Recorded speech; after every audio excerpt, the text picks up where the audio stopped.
Hello and welcome to Retro Reviews, my channel where I review my favorite retro video games of all time as well as some modern releases I have recently finished. The retro title that I want to look at today is WarioWorld from the Nintendo GameCube. Quick disclaimer here, I would have had this out a day sooner. I recorded like a 16-minute video yesterday. It was all good to edit it and everything. And somehow I feel like I didn't talk about it enough, or I talked about other things way too much. I didn't order it the right way. I just decided I'd scrap it and start over again, so it's a day late. But I have a ton of footage that I captured for this go around. I did like every single level I got footage from, so it took a lot of extra time, a lot of extra space, storing all the files and everything, and obviously the editing time and everything. But if you like that, if you like the extra editing and everything, please first off and foremost like this video and subscribe, because I put a lot of time into this one. And if you like it, please let me know in the comment section down below so I can do it for future videos as well. Like I said, it is a lot of work, it's a lot of extra legwork, but if you like it, then I can do that for the future for sure. So with that out of the way, let's talk about WarioWorld. This is a weird title in the Mario universe. Back in 2003, it was launched in the United States, in Canada, I think Europe as well. And then in 2004 for Japan. I'm not sure why the discrepancy there, but it sold pretty darn well. It ended up with like, I think 400,000 units worldwide, which was a critical success for Nintendo. They deemed it a success. It ended up being like a player's choice title on the Nintendo GameCube. So I think a fair amount of people played this, but I only played it at my friend's house. I never had a copy myself, and I haven't talked to many people that have ever beaten this game, which is really funny to me since the game is fairly short. Critics, like one of the biggest things that they had to say about it is that it just didn't have enough content. There are, let's see, 2 main levels per every world. There are 4 worlds. You have 2 main levels and then a boss fight for each area. So you've got a total of 8 levels, 4 boss fights, and then a final boss fight at the end of the world here, at the end of the entire game, which is not a ton, but the levels themselves are filled with content, which is very, very nice. Now let's start off with what WarioWorld, is here. So you play as Wario, greedy son of a gun, who lives in this castle, tons of treasure, and it tells you the story of this like special black gem that was this malevolent being that corrupts everything around it. And so some people like sealed it away, and then over time the stories got forgotten, and then finally Wario goes after this treasure because he's an idiot, and because the stories are lost to time, they don't know that it's bad anymore. It like takes over and destroys everything, takes all his treasure away from him. So his entire quest is to get his treasure and his castle back that he lives in. It's quite comical. It is very on brand for Wario. This is the first Wario game that I ever played outside of the WarioWare games. I'd never played the original platformers on the Game Boy or the Game Boy Color or the Game Boy Advance, even for that matter. So this was my first introduction to Wario in a platforming game back when I was a kid. But I never finished it until just barely, because I figured I should go through and play all the Wario games, and this one just kind of popped up, and I remembered, oh yeah, I have this one. This one exists. But this is a weird game overall. So you play as Wario in each of these 4 worlds. They are very distinct. They have their own theme. What I really like about this game is they do it well with like utilizing theme, but also making the 2 levels in each world very distinct from each other. You have sometimes where the levels are very, very different from each other. In fact, like they follow the theme ish, but they can deviate quite a bit as well. Now, one of the funniest things about this game is that every single world will have the same few enemy types. You'll have these little enemy types that are easy to knock out with just a couple punches. You have like a nice auto combo that you can do with Wario. If you just mash the attack button, he'll do like a punch, shoulder bash. You can also press R on the right trigger and do like a shoulder bash run. You can jump out of it for extra mobility options, which is very, very cool. It's fairly basic in the way it controls, but it's also very tight as well. So you can take out these little enemies with just a couple jabs. You have the bigger variants of those enemies where you have to hit a few more times and it makes them dizzy. Then you can pick them up and Wario can spin them around, do like a cyclone motion, hitting enemies around him, or you can jump up in the air and then pile drive them into the ground, which is absolutely hysterical to do, and the way that you damage most of the bosses, and I'll get to that in a little bit. You also have a way to like just chuck enemies. You can just pick them up and like throw them, do like a quick button tap, you'll chuck them. You can hit like Other enemies, you can hit buttons on the wall. You have like little Wario, like the W buttons that correspond to a certain color. That's one of the collectibles in the world. If you hit the button, it will spawn a treasure chest on a platform of the same color somewhere in the world. And then once you break that, they both deluminate to show that you have like taken care of that specific thing, which is really nice for completionists and for finding all of the stuff that you want to find in each of the levels. It's very, very nice to have that color coding and to know kind of where you are in the level itself.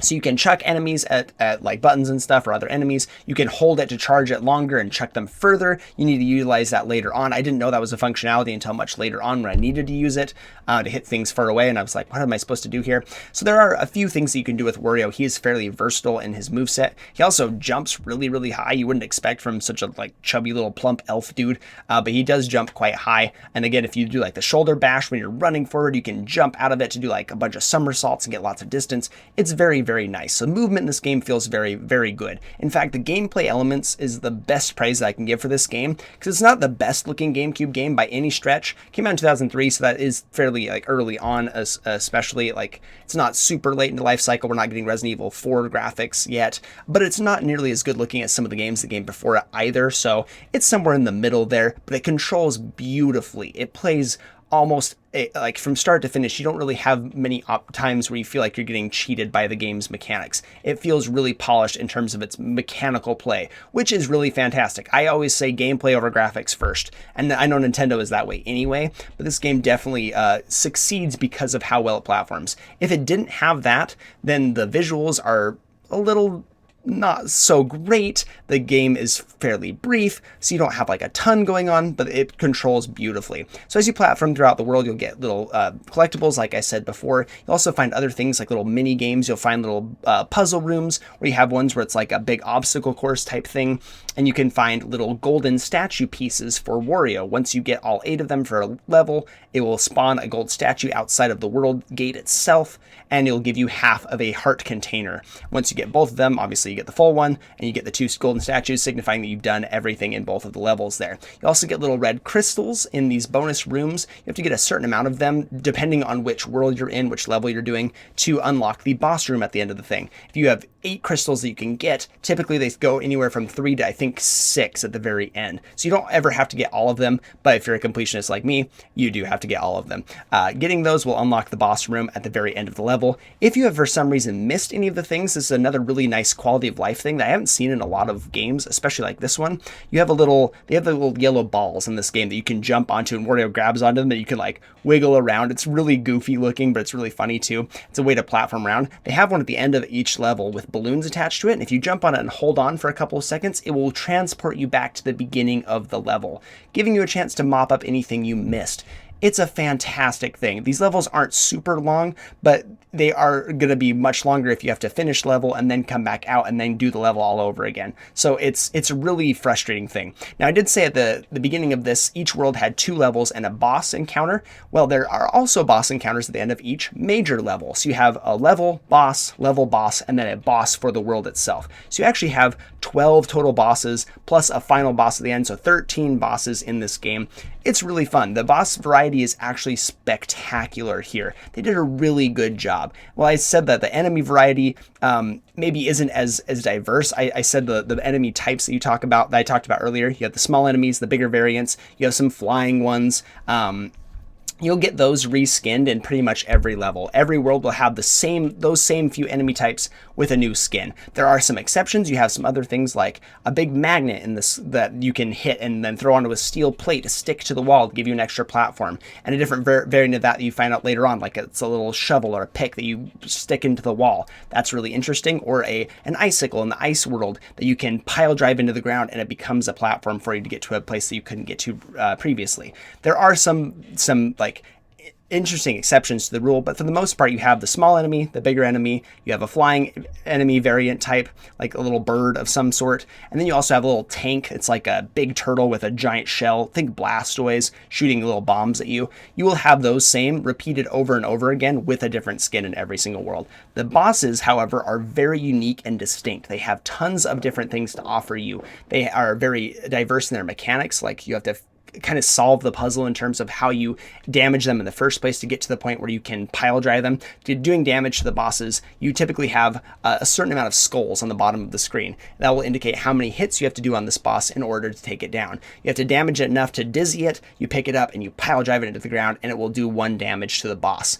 This is a really interesting mechanic because you have to kind of solve the puzzle of how you dizzy them first and then pile drive them in order to knock them out. One really unique boss, and probably my favorite in the entire game, is one that you do on like over a lake of lava, a river of lava moving. And this guy you can't damage. The more you hit them, he like turns into like a spinny top. You can't damage him for anything. But if he does a certain move where he charges at you, if you get out of the way, he'll go to the edge of the thing and start teetering on the edge. If you try and hit him, he'll go back to being invincible. But if you go to the middle of the cage and ground pound it, it will sink it into the lava and damage him. It gives you a context clue as well. He will do this himself. He'll do like a ground pound to the middle, giving you time to react and jump out of the way. And if you're caught at the edge, you will see that you go into the lava and you think, oh, I can do that too. It's brilliant how they designed these bosses and give you the tools to figure out how to beat them. Like one of the bosses also is like this weird dragon looking thing with a yellow ball on its tail. You figure, I have to go get on that tail. He eventually lifts himself up. You ground pound his head, and then you can keep moving on. The boss designs are actually really fantastic. I love what they did with this in terms of the boss variety. You don't really have anything stale here. The enemy variety types, like I said before, are reskins, but the way that they reskin them is also very nice because it fits the theme of the area that you're in. You also have some random unique enemies that you can't like damage that will just go through. Like in one of the snow levels, you have a little guy in like a bobsled coming down that's just an obstacle to try and knock you off of the world. And if you happen to fall off the world in any of these levels, you don't get a traditional game over. You actually go into this creepy hellscape area where if you fall into the water of the area, you lose money. Now, of course, Wario's whole objective here is to get a lot of money. You can use money in the game to stop at these garlic machines to get health back. And it like increases the more you get the health back, and the later on in the world you get, or in the game you get, that costs more and more.